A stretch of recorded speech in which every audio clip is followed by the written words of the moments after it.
Après 10 ans dans une maison de disques parisienne, Didier Delage, amoureux éperdu d'une tourangelle, décide de poser ses valises dans le vieux Tours pour vivre de sa passion et devient alors disquaire.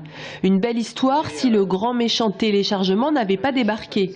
La boutique devient vide déserte, Didier décide alors d'ouvrir son magasin le samedi uniquement pour dédier le reste de son temps à parcourir les salons du disque et à faire de la vente en ligne. Je vis essentiellement au jour d'aujourd'hui grâce à Fnac.com et Pricemister. Et il m'arrive parfois de vendre des disques qui sont à 9 € à la boutique, de les vendre avec les frais de port 15 € sur ces plateformes-là à des tourangeaux ou à des gens dans le 37. Alors après, évidemment, je ne manque pas de leur dire qu'il y a quand même un disquaire qui existe.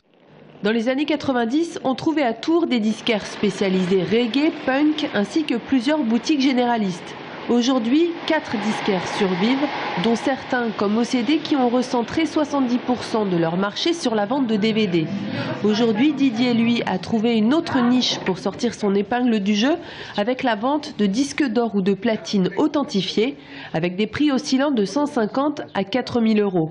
Mais que les amoureux du disque se rassurent, car selon Didier, les titres plus underground ont de beaux jours à Tours. Le temps machine, tôt ou tard, va se transformer en magasin.